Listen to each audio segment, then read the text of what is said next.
Quando as Escrituras dizem que Paulo, disse nas suas cartas que tudo que está escrito no Antigo Testamento, no chamado Antigo Testamento, nas Escrituras da época de Paulo, era para o nosso proveito, porque de fato tudo é para o nosso proveito, de maneira que essas Escrituras do Antigo Testamento, elas não são essenciais para a nossa salvação. Ou seja, quem não conhece essas histórias não vai perder a salvação. Mas quem se relaciona com Deus e que tem alguma capacidade, digamos assim, literária, uma capacidade de ler, de pesquisar, de ver os fundamentos epistemológicos, históricos, tradicionalísticos e até tradicionais da nossa fé, deveria ler essas escrituras. E aí, se você está na vida corrida, eu te convido a pensar comigo em mais um trecho das escrituras que está no livro de 1 Samuel, no capítulo 26, onde é narrado, mais uma investida de Saul contra Davi, com um portento. É que nós temos aqui dois problemas base para essa jornada de Saul contra Davi. A primeira base é que Saul estava como um determinado presidente de determinado país. Ele não conseguia governar. Ele só vivia de fazer campanha, de falar para o seu gado, de conversar com quem estava ali querendo fazer uma dinastia em Israel, querer uma família eleita, uma família que cuidasse do povo, mesmo o povo não sendo cuidado, mas a fama de que nós temos um rei era tudo. Gado é gado desde sempre.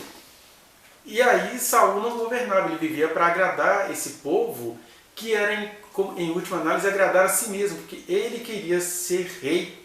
Ele era rei, olha que coisa horrível. Ele era rei, foi colocado lá por Deus, mas ele vivia fazendo campanha para continuar sendo rei. E aí, em fazendo campanha para continuar sendo rei, ele não conseguia ser rei. A única coisa que ele fazia como rei era cuidar do futuro de um reinado que não aconteceria, e nisto impedir Davi de se tornar rei, já que ele percebia a presença do Senhor na vida de Davi. E aí, junto com essa questão desse rei que não conseguia reinar, mesmo tendo recebido de Deus o reinado, nós temos os zifeus, porque sempre vai haver os traíras, aquelas pessoas que não conseguem olhar as coisas de maneira ampla, que não conseguem ter ideia de coletividade, que não conseguem ter ideia de nação, e que por meios institucionais, por meio da política, elas incitam um rei insensato a continuar sendo insensato. Assim os zifeus, diz o texto, que eles vão procurar Saul e vão dizer, olha, Davi está na área, aí o Saul reúne 3.000 homens, vai dizer o versículo 2, 3.000 homens para ir atrás de um exércitozinho que tinha lá uns 600 homens. Ele reúne 3.000 homens, o que não deixa de ser um elogio, Que medo é esse, que força estranha é essa que tinha no menino Davi, no marginal Davi, que vivia à margem daquele império de Saul? O que havia naquele menino que era tão ameaçador que Saul tinha de ir atrás dele com 3.000 homens? Há certos elogios que se nos veem às avessas, Quando o cara tem que arrumar toda uma comitiva para ir atrás de você, ele está dizendo que você tem algo que é maravilhoso, que vem do céu. Então, aprendamos a ler as críticas com uma autoestima que vem daqueles que andam com o Senhor. Porque é isso. Aí, Davi fica sabendo que Saul está ao seu encalço, e diz o texto que Saul e os seus 3.000 homens foram pegos num profundo sono, que o texto vai dizer mais à frente, que era um sono que veio da parte do Senhor. Ou seja, Deus abriu uma porta, De maneira que nós temos aqui pelo menos 4 lições do que a gente pode tirar desse episódio que nos é proveitoso. As coisas não deveriam ser assim, mas já que elas foram assim, que a vida nos visite, que a vida emerja até das situações de ambiguidades humanas, de situações de absurdidades humanas. E a primeira lição que a gente tem é que o versículo 6 vai dizer assim: disse Davi a Aimeleque, o Eteu, o Hitita, um império poderoso, que cai aí nos livros de história, que ficava ao norte da Síria. Ele disse ao Aimeleque hitita e a Abisai, filho de Zeruia, irmão de Joabe. Nós temos aqui um informe familiar acerca do rei Davi. Abisai, filho de Zeruia, irmão de Joabe, ou seja, o Abisai era irmão de Joabe, e ambos eram filhos de uma mulher chamada Zeruia. E a gente vai ver em outros textos, tanto em 2 Samuel quanto em 1 Crônicas, que Zeruia possivelmente era uma irmã bem mais velha de Davi, porque Davi ele era o 8º filho lá dos filhos de Jessé, né, dos filhos homens. Mas o que se diz, inclusive o Flávio Joséfos, um historiador hebreu que viveu no Império Romano, Flávio Joséfos vai dizer que essa Zeruia, que era irmã de Davi, uma irmã bem mais velha e bem mais longínqua em relação a Jessé, o seu pai, possivelmente ela era filha da mesma mãe de Davi, quando essa mãe do rei Davi era casada com Naás, que era um rei de Amon. Ela era casada então com um amonita, que veio a ser derrotado aí no governo de Saul. E aí Jessé, o pai de Davi, casou-se com essa viúva que já tinha essa filha chamada Zeruia. Então ela era irmã de Davi, mas não do mesmo pai de Davi, né? E essa irmã de Davi, a Zeruia, ela tinha então 2 filhos que faziam parte do exército de Davi. Tá, mas por que a gente está trazendo essa questão histórico-familiar? Para mostrar isso, que a obra de Deus na nossa vida, ela não acontece sem raízes históricas, raízes familiares, raízes interpessoais, nada é descolado, né? Assim, o milagre não é uma coisa assim, bluf, caiu do céu.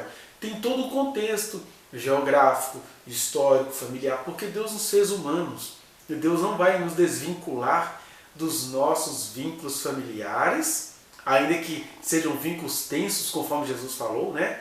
Que por causa do nome dele, até os familiares iriam se posicionar contra nós, mas alguns se posicionam a favor, como aconteceu aqui com os parentes de Davi, né? os digamos primos, mas na verdade eram os sobrinhos, né? Mas eram sobrinhos assim tão próximos que eram tratados como primos. Eu tenho isso na minha família. Eu tenho tios e tias que são 2 anos mais novos que eu, 1 ano, 3 anos. Então a gente não consegue se ver como tio e sobrinho, somos mais primos de convivência. Então, a gente não se desvincula disso, inclusive a gente não consegue se desvincular nem mesmo da nossa cosmovisão. Tanto é que na Bíblia você não vai achar nada sobre as tecnologias. Você no máximo vai achar assim, gafanhotos, não é entender alguma coisa de exército, né? Porque é uma coisa esverdeada, mas gafanhoto parece mais armas, aviões, máquinas. Talvez uma alusão à camuflagem das roupas esverdeadas dos exércitos que lembram gafanhotos, mas que não eram gafanhotos. É o máximo que a gente consegue ver. Muitas coisas estão nas Escrituras mostradas por Deus, ditas por Deus, mas elas não são processadas necessariamente no sentido tecnológico, porque a profecia ela não tem um compromisso necessariamente com a ficção, e sim com a imaginação até onde ela consiga ir, até onde ela consiga ser percebida. Daí, questões sobre situações modernas da sexualidade humana, por exemplo, não serem trabalhadas nas Escrituras, mas esse é assunto para um outro vídeo. É só para lembrar isso, que quando a Zeruia é citada aqui, que é a mãe de Abisai e de Joabe, que eram, por assim dizer, primos de Davi, ou sobrinhos de Davi, né? Ela tem a ver com esses vínculos terrenos em meio à provação. Essa é a primeira situação que a gente tira aqui. A segunda lição é que Deus faz aqui um dos milagres mais difíceis que Ele tem de fazer quando a gente está em provação. E provação é provação. E Davi estava sendo provado. E qual é a prova que se lhe chega novamente? Primeiro, Deus coloca um sono profundo sobre Saul e o seu exército. Vai dizer o texto, porque o sono era tão profundo, porque Davi chega lá enquanto Saul estava dormindo, ele pega a lança, que era o sinal da autoridade, e pega o vasilhame de água, que era o sinal da vida. Você não sabe o que é água naqueles tempos desérticos, né? A gente pensa que o transporte vinha por meio de motoboy, por meio de essas entregas se não chegam à porta da casa, mas antes não, eram caminhadas dias após dias, então você perdeu o seu vasilhame de água, era a mesma coisa de perder a vida. Como é que você ia caminhar sem água? E aí o Davi vai lá, tira as duas coisas e quando ele está numa distância muito grande, ele grita para Abner, o comandante de Saul, o seu chanceler, digamos assim: ei, cadê aqueles que guardam a vida do rei? Né? E aí mostra que ele está com a lança e com a água. Então, tudo Deus fez. Deus colocou sono no exército de Saul. Deus permitiu que Davi chegasse em Saul com a autoridade até de o matar. Davi não estava sendo perseguido? Pela lógica, se ele matasse Saul, ele não estaria errado. Existem coisas que a gente não está errado em fazê-las, mas a prova tem a ver com o nosso compromisso com Deus. Davi não estaria errado se ele matasse Saul. A gente vai ver lá à frente, por exemplo, que Jeú mata outras pessoas, um monte de coisa acontece. Mas nem tudo que é certo para todo mundo tem de ser certo para você, e isso vai depender da sua percepção, fruto da sua relacionalidade com Deus. Como assim? Davi tinha autoridade sobre a vida de Saul. Mesmo Davi construindo para si esse argumento: eu não vou pôr a mão nesse cara porque ele é ungido do Senhor, Davi também era ungido do Senhor, então ele estava ali no páreo. O que Davi estava tentando dizer para si mesmo, e aí isso é uma coisa muito específica das situações de Davi, era o seguinte: olha, eu não sou invejoso, eu não sou o que Saul é em relação a mim. Saul está com inveja de mim? Saul está com inveja de um cara que nem vale nada e vai dizer para o Saul: por que você está atrás de mim de novo? Como se você estivesse atrás de uma pulga, como um exército procurando uma perdiz, um pássaro das montanhas fácil de pegar? Por que toda essa comitiva? Então, Saul não podia ser igual a Davi. Esse era o grande discernimento da vida de Saul. Quando Deus quer te dar algo desse tipo, onde Ele vai ter que tirar de alguém para te dar, você precisa se cuidar para não ser a reprodução da inveja humana. Porque é Deus quem vai te dar, então que a coisa venha da mão de Deus e não de estrategismos humanos. Isso é importante para mim e para você, nós que somos convocados pelo Senhor para fazermos a sua obra, e aí a gente é engolido pela ganância, pela vontade de ficar famoso, pela vontade de dominar um povo, pela vontade de ter vida nababesca, pela vontade de viver da concupiscência dos olhos, da imagem, da concupiscência da carne, dos prazeres e da soberba da vida, do descanso, que é o que todos nós estamos procurando, descansar. E Davi, que tinha o mundo à sua frente com essas suas três características, concupiscência dos olhos, concupiscência da carne e o soberbo da vida, ele olha assim e fala assim: não, ser contra o mundo é confiar em Deus. Então, se Deus mesmo quer me dar algo, não sou eu que vou conquistá-lo pelas minhas próprias mãos. A única coisa que eu tenho de fazer é ser fiel ao Senhor, batalhador, trabalhador, firmes, constantes, perseverantes, é isso que temos de ser. Agora, tomar o que Deus deu ao outro, porque se Deus está me dando algo, foi Ele também que deu ao outro que está me perseguindo. Então eu não vou tomar o que Deus deu ao outro. É isso que significa: eu não vou tocar no ungido do Senhor. Foi Deus quem deu a ele, então Deus que tome dele. É o que a gente pode dizer. Né? Por isso eu estava dizendo que um dos milagres mais difíceis é esse milagre de discernir frente à revanche, à chance de revanche. Porque Davi humanamente estaria correto se ele matasse o rei Saul. O rei Saul não estava com dó de matá-lo. Né? Só que são situações diferentes. Por exemplo, você não pode pegar isso e aplicar ao seu casamento, mulher que sofre opressão de marido. Você não pode aplicar isso ao seu casamento, a menos que, e eu já vi isso acontecer, Deus é Deus, não é religiosidade, não é profetinha que fica regulando a vida dos outros. Deus, de maneira inusitada, como inusitada foi a unção de Davi, ele estava lá pastoreando as ovelhas no deserto, e aí o Samuel chamou todo mundo para um jantar, e nem chamaram Davi, olha só. Ele estava para além do esquecido, né, naquela família. E aí o Samuel fala assim: mas está faltando alguém, porque não é nenhum destes.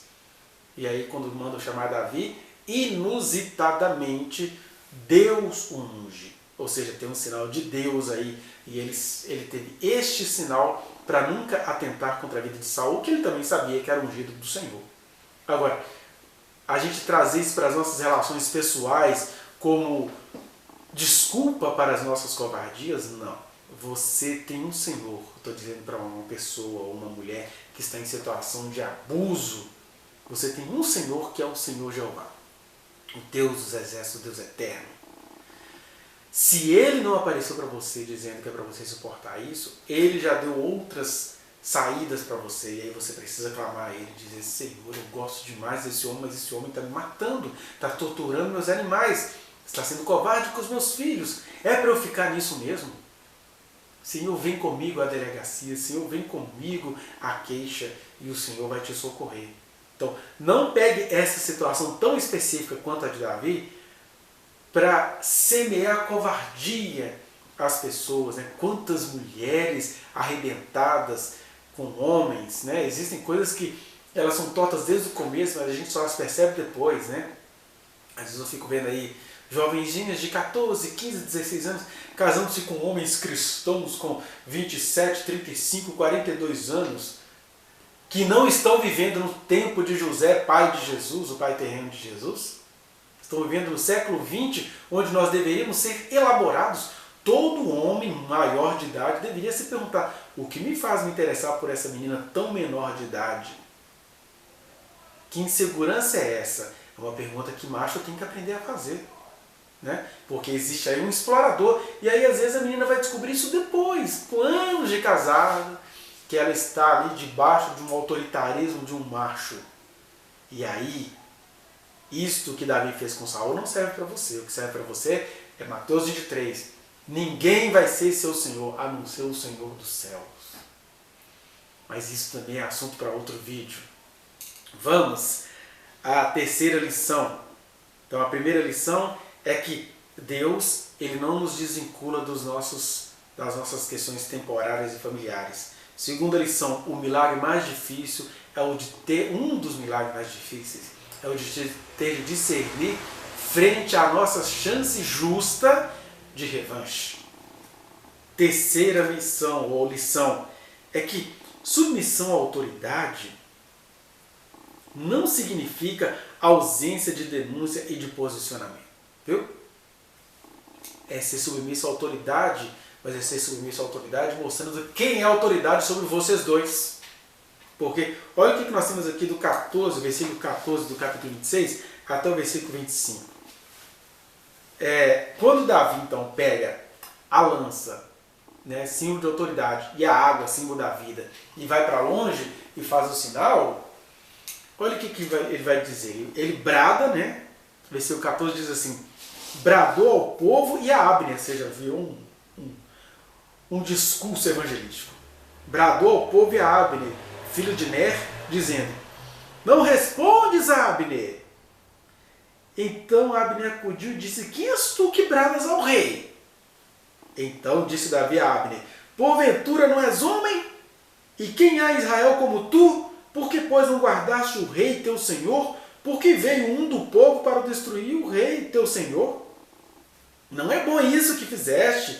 Tão certo como vive o Senhor, deveis morrer. Aí o Davi, olha só, ele está sendo submisso à autoridade ali, porque ele via Deus naquela autoridade, mas ao mesmo tempo ele não se faz de rogado.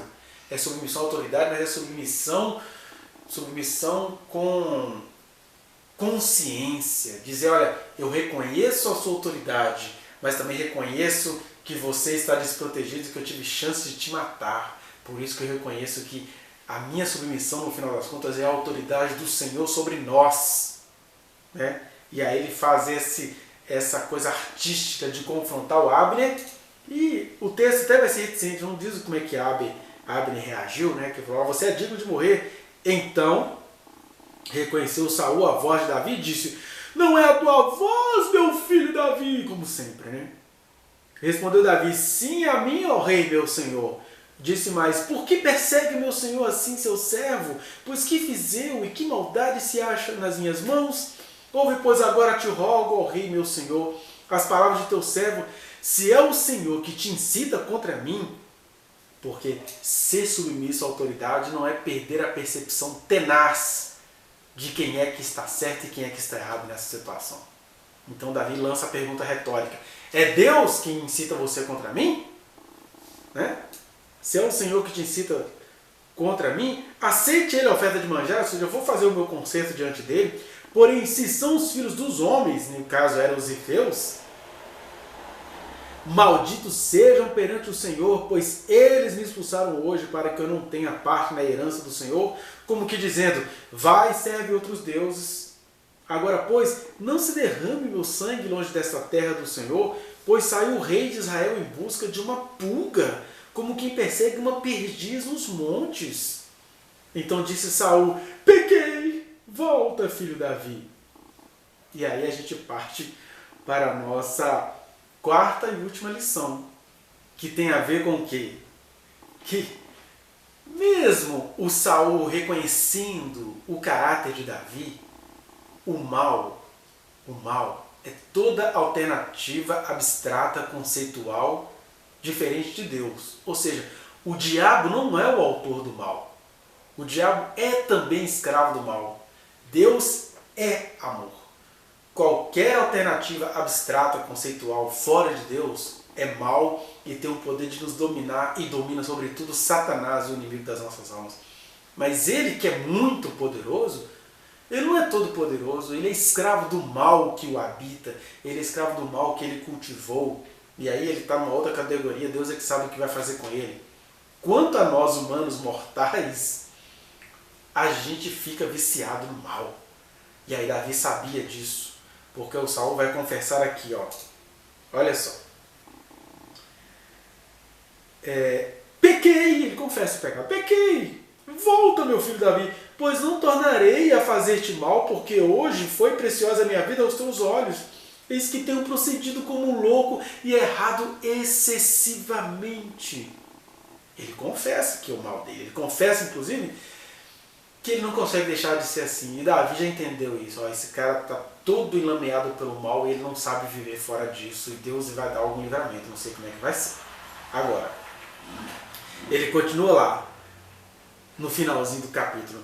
Bendito sejas tu, meu filho Davi, pois grandes coisas farás e de fato prevalecerás. Então Davi continuou o seu caminho e Saul voltou para o seu lugar. Então cada um, ó, perdão não é fazer conchavo, perdão às vezes é isso. Olha, você está muito escravizado pelo mal, meu amigo.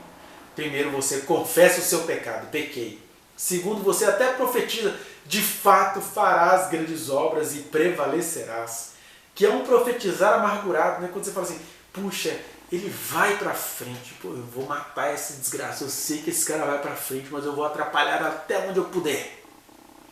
Lembro-me disso quando um líder falou comigo numa conversa secreta. Eu não vou facilitar o seu caminho. É isso, é aquele elogio odioso, aquela inveja elogiosa, tudo misturado, mas cabe a Davi discernir. E aí, a nossa última lição é isso, que quando se está escravizado pelo mal igual Satanás é, né, confessar o seu pecado ou até mesmo profetizar está longe de significar que você esteja se arrependendo. No caso de Saul, o arrependimento não tinha outro jeito. Ele só ia parar depois de morto. Só ia parar depois de morto. Que tragédia, que construção trágica ele fez para si. Mas aqui a confissão é verdadeira. Pequei. E a profecia também. Você fará grandes coisas e prevalecerás. Mas ó, Davi seguiu o seu caminho e Saul seguiu o caminho dele. Cada um do seu quadrado. Porque este é o verdadeiro perdão. É discernir no outro o compromisso ou o enlameamento irremediável no mal. Né?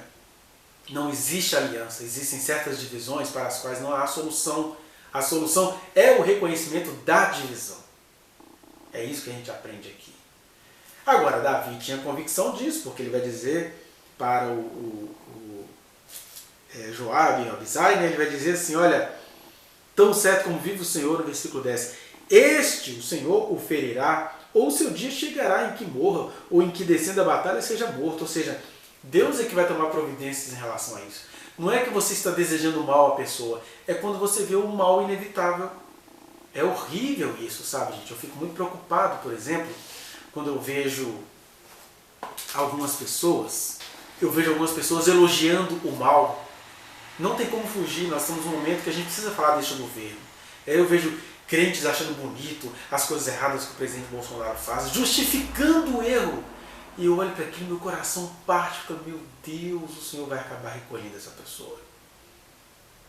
Porque é muito grave você, servo do Senhor, que intercedeu ao Senhor contra a corrupção nesse país, agora está amparando uma outra corrupção, só porque, sei lá, é uma corrupção de direita, é uma corrupção dita em nome de Deus, é porque o cara fala Deus acima de todos, e essa frase é utilitária, quando ele diz Deus acima de todos, ele está querendo dizer que até Deus ele usa para se manter no poder, e você está elogiando isso, é uma sentença que você está assinando contra a sua própria alma, de maneira que todas as vezes que Saul manifestou esse ódio contra Davi, arrumando 3.000 homens para pegar um homem que tinha no máximo 600 outros homens que não tinham poder nas mãos, ele estava cavando a própria cova, e Davi entendeu isso.